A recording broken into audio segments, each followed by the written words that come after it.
오늘은 레위기 12장 말씀을 통해서 은혜를 받으시겠습니다. 레위기에서는 주제가 거룩이라고 그랬습니다. 그래서 거룩하려면 하나님 앞에 제사를 드려야 된다, 예배를 드려야 된다라고 하는 것입니다. 하나님 앞에 온전한 예배를 드리고 하나님 중심이 되는 삶을 살아가라 그랬습니다. 그래서 하나님 앞에 드리는 제사가 어떻게 드려질 것인가 라고 하는 것을 말씀하셨고, 이제 보면은 지난 시간에는 어떤 음식을 먹을 것인가, 정한 음식과 부정한 음식, 음식에 관한 문제였다고 하면, 오늘 12장 말씀에는 생명에 관한 문제입니다. 출산에 관한 규례, 여인이 아이를 낳았을 때 어떻게 할 것인가에 대한 말씀이 나오고 있습니다. 하나님께서 얼마나 세밀하십니까?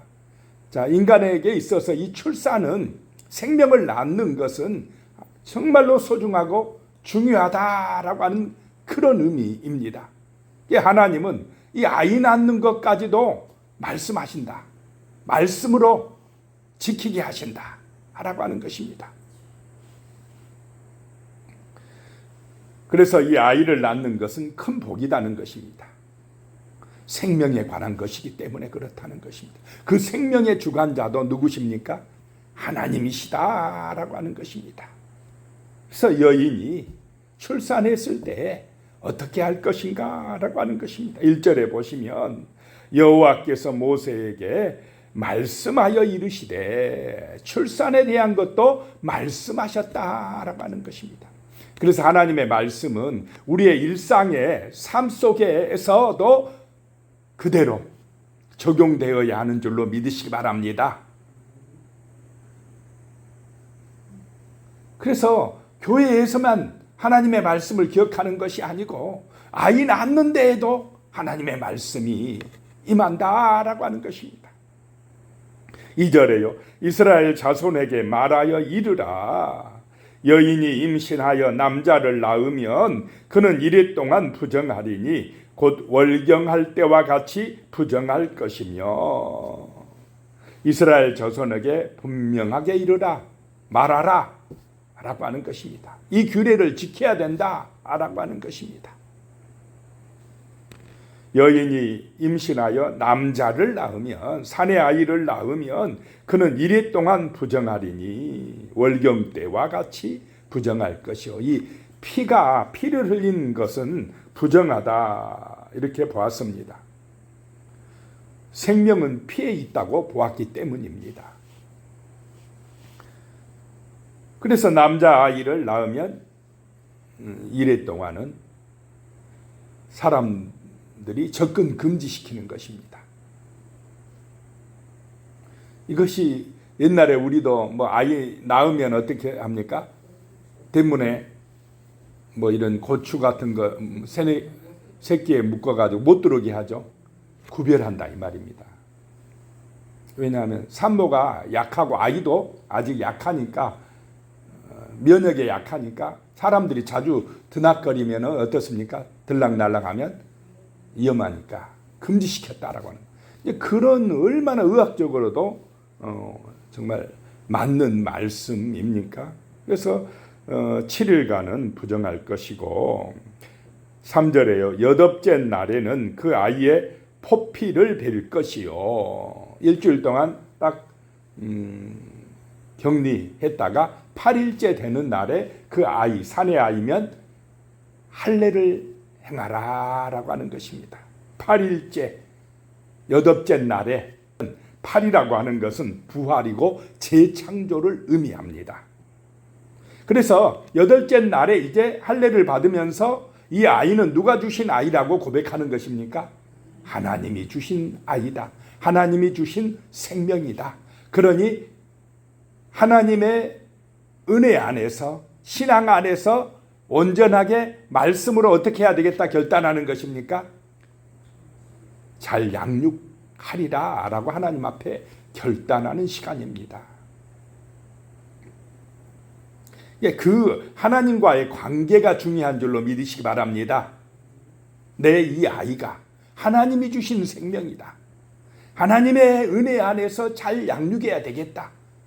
내 자식이라고만 생각하면 안 되고 하나님이 주신 아이라고 하는 그 믿음이 할례의 의미다라고 하는 것입니다.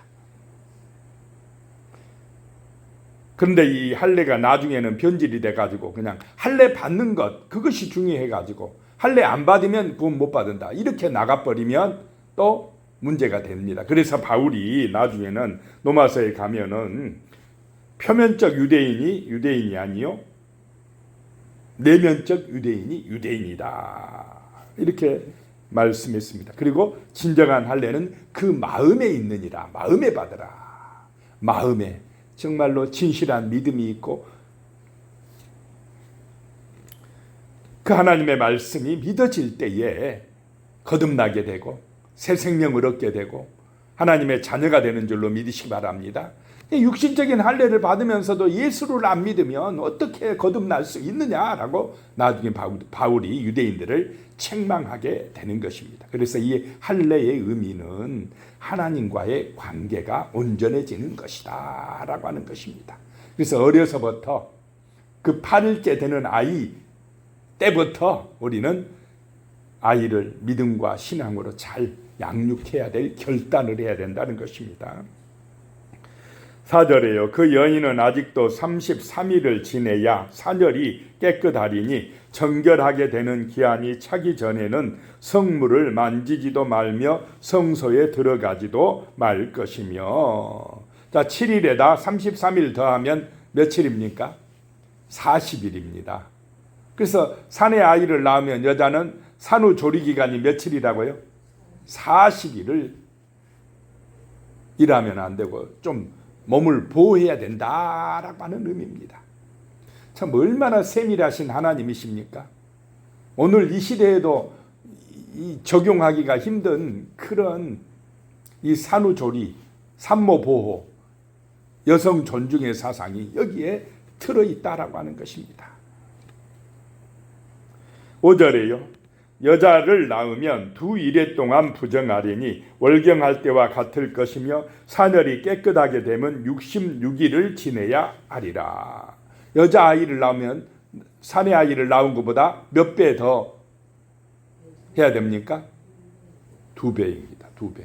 14일에 66일 더하면 80일을 산후조리를 해야 된다. 보호받아야 된다라고 하는 것이. 그 기간 동안에는 하나님 앞에 나와서 제사도 드리면 안 된다 그럽니다. 몸을 관리해야 된다는 것입니다. 당신은 남아 선호 사상, 우리나라에도 얼마 전까지만 해도 이런 사상이 있지 않았습니까? 그래서 남자아이 낳으면 존중받지만 여자아이 낳으면 어떻습니까? 오히려 더 그냥 구박받는 그런 경우들이 있지 않았습니까? 옛날에.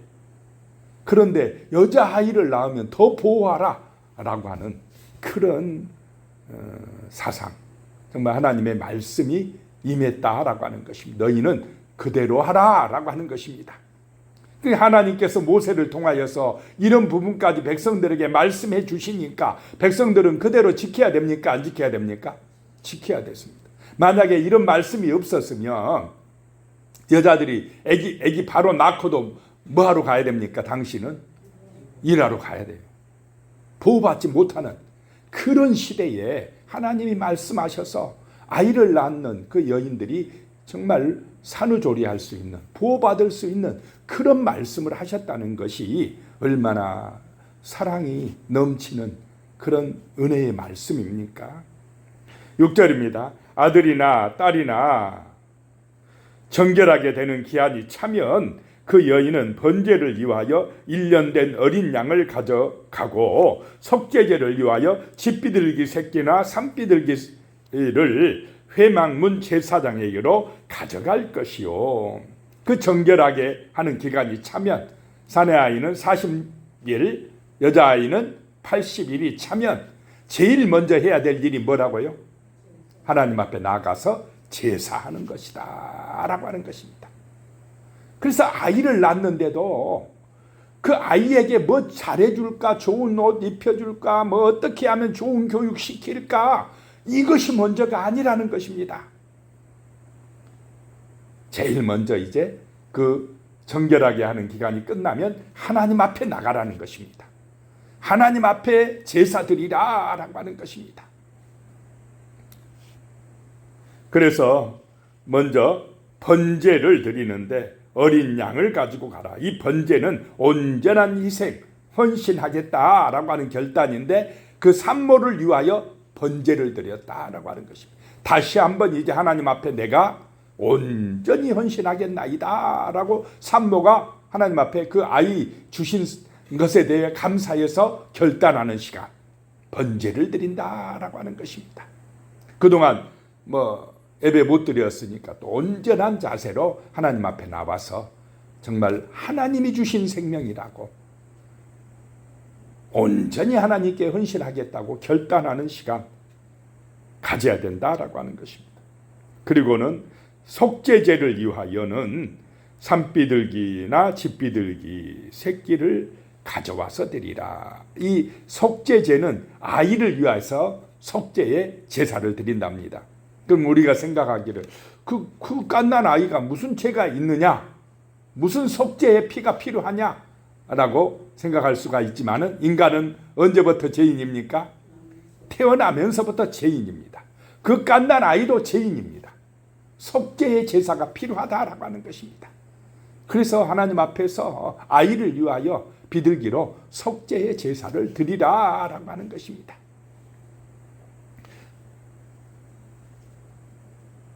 7절입니다. 제사장은 그것을 여호와 앞에 드려서 그 여인을 위하여 속죄할지니 그리하면 사녀리 깨끗하리라. 이는 아들이나 딸을 생산한 여인에 대한 규례니라. 그렇게 하나님 앞에 먼저 제사를 드려서 속죄하고 거룩하게 하고 정말 하나님 앞에 온전한 그런 은혜를 받아야 된다라고 하는 것입니다. 8절에요. 그 여인이 어린 양을 바치기에 힘이 미치지 못하면 산비둘기 2마리나 집비둘기 새끼 2마리를 가져다가 하나는 번제물로 하나는 속죄제물로 삼을 것이요 제사장은 그를 위하여 속죄할지니 그가 정결하리라 라고 말씀합니다. 그런데 그 양을 바칠 만한 능력이 안 되면, 가난하면 그 가난한 여인을 배려하셔서 번제로 뭘 바치라고요? 비둘기 2마리. 그래서 하나는 번제로 하나는 속죄제로 바쳐라 라고 말씀합니다. 이게 가난해도 어려워도 반드시 하나님 앞에 나가서 먼저 뭐 해야 된다 이 말입니까? 제사를 드려야 된다. 속죄의 은혜를 받아야 된다 라고 하는 것입니다. 그래서 부자든 가난하든 누구든지 그 생명은 반드시 아이라도 속죄의 은혜가 필요하다라고 하는 것을 보게 됩니다. 그래서 어린 아이 때부터 우리는 하나님 앞에서 온전하게 잘 길러야 된다라고 하는 것을 보게 됩니다. 반드시 속죄할지니 제사장에게로 데려가서 제사장이 그를 위하여 속죄할지니 그가 정결하게 되리라. 그러면 오늘 이 시대는 이제 비둘기나 양의 피가 아니라 누구의 피로 우리가 정결하게 함을 받아야 됩니까? 예수님의 피다라고 하는 것입니다. 그래서 아이든 어른이든 반드시 이제 하나님 앞에 나가서 예배하고 대제사장이 되시면서 또 희생 제물이 되신 예수의 능력에 힘입어서 속죄함을 받고 정결하게 되는 것이 의인이 되는 길이요 구원받는 길인 줄로 믿으시기 바랍니다. 그래서 우리의 삶 속에서 늘 하나님을 중심으로 예배의 삶을 살고 그 은혜로 정결하게 되어지는 거룩의 삶을 살아가시기를 축복합니다. 기도하겠습니다. 하나님 아버지 감사합니다. 아이를 낳는 그 규례, 아이를 낳는데도 하나님의 말씀이 필요합니다. 하나님 아버지, 한 생명이 이 땅에 오는 것도 하나님의 은혜요, 그 생명을 거룩하게 하고 온전하게 자라게 하는 것도 하나님의 은혜니 늘 하나님 앞에 제사하며 예배하며 하나님 중심으로 살아갈 수 있도록 도와주시옵소서. 인간적인 어떤 잘해주는 것이나 인간적인 어떤 번영이나 그런 것만 중요하다고 생각하지 말게 하시고 먼저 하나님 앞에 온전한 예배자로 하나님 앞에 복을 받는 그런 믿음의 자녀로 잘 양육하고 길러낼 수 있는 은혜가 우리 기독교인들의 가정에 충만한 능력이 되고 복이 되어 임하게 하여 주시옵소서. 예수님의 이름으로 기도드리오며 이제는 우리 주 예수 그리스도의 은혜와 하나님 아버지의 무한하신 사랑과 성령의 교통하심이 영원히 함께 하시기를 축원하옵나이다. 아멘.